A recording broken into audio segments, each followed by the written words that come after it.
Bonjour Jean-Nicolas. Bonjour Jean-Michel.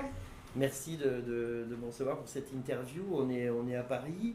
On profite de notre passage après la fête nationale pour se rencontrer pour la première fois. Parce que ça fait quelques mois qu'on se rencontre sur les réseaux sociaux. Voilà. Et puis c'est toujours bien de mettre un visage sur un nom. On se rencontre en vrai. Voilà. Ça fait plaisir. Tu es chirurgien viscéral. Oui. Tu es viscéralement chirurgien. Oui, hein, tout à fait. tu habites dans la Manche à Saint-Lô. Saint-Lô, oui. Voilà. Saint-Lô, la Manche. Tu as 54 ans. 54 ans, marié, 7 enfants. Ouais, ça je sais. Tu as 7 enfants. Bravo. Bravo pour la France. Et en fait, ton combat au niveau de la liberté sociale, il ne date pas d'aujourd'hui. C'est-à-dire que tu as fait déjà une première expérience il y a 10 ans. Oui, effectivement, ça fait longtemps, plus de 10 ans que je m'intéresse au MLPS, au combat pour la liberté sociale, ça fait plus de 10 ans. Et en 2005, effectivement, j'avais fait une première tentative pour sortir de la sécurité sociale. À l'époque, il y avait déjà bien sûr le MLPS et Paul Reichmann qui faisait un boulot remarquable. Mais la différence avec maintenant, c'est que depuis sont apparus les réseaux sociaux. Absolument.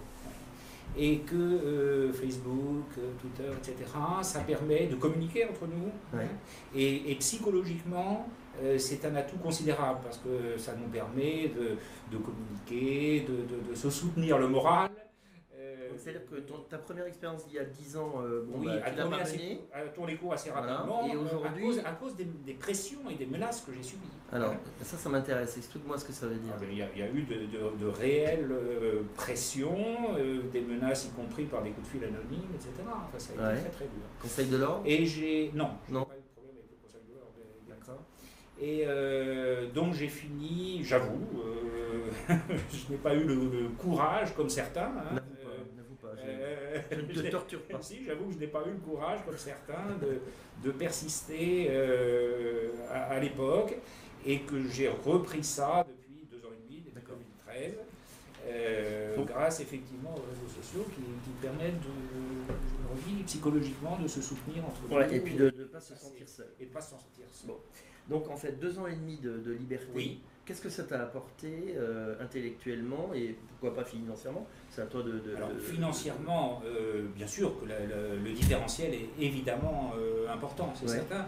Je dirais que ça n'a pas été ma motivation première. C'est un état d'esprit. Ma motivation, c'est surtout que je suis fondamentalement un amoureux de la liberté. Oui.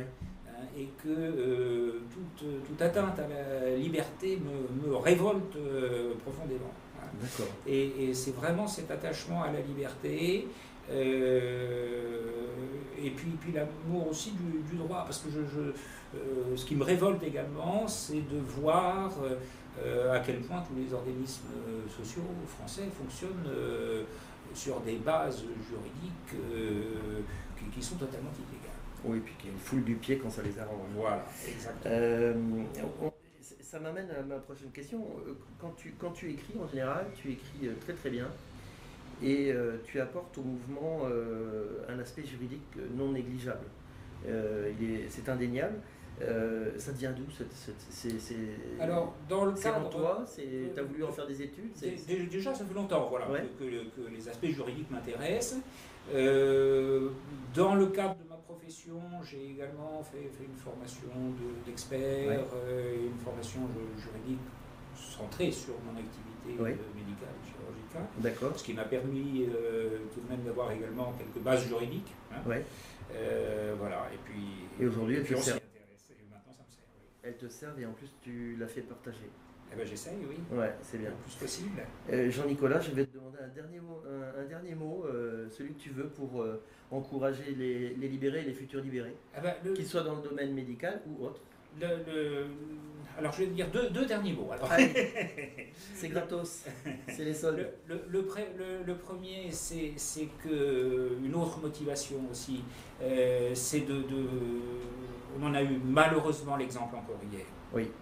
C'est de voir des gens qui se suicident. Absolument. À cause du RSI c'est honteux. et à cause des caisses de sécurité sociale. Et ça, c'est insupportable, c'est intolérable. Voilà. Et ça devrait suffire à mobiliser tous les Français. Absolument. Pour notre combat. Le deuxième point que je voulais rapidement aborder, c'est le fait que nous sommes également en train de créer une organisation syndicale de professionnels de santé, regroupant toute profession, donc médecins, chirurgiens dentistes, pharmaciens, kinés, infirmières, etc. Ouais. Pour là aussi défendre les professions médicales contre le diktat des caisses de sécurité et sociale, les informer, qui est absolument insupportable. Et les informer, bien sûr. En fait, et se servir des outils juridiques qui sont à notre disposition et qu'on a découvert grâce au combat pour la liberté de la protection sociale pour défendre nos professions vis-à-vis des caisses de sécurité sociale. Écoute Jean-Nicolas, c'était un plaisir de te rencontrer. Moi aussi. Merci beaucoup. Merci Jean-Michel, à bientôt. Salut.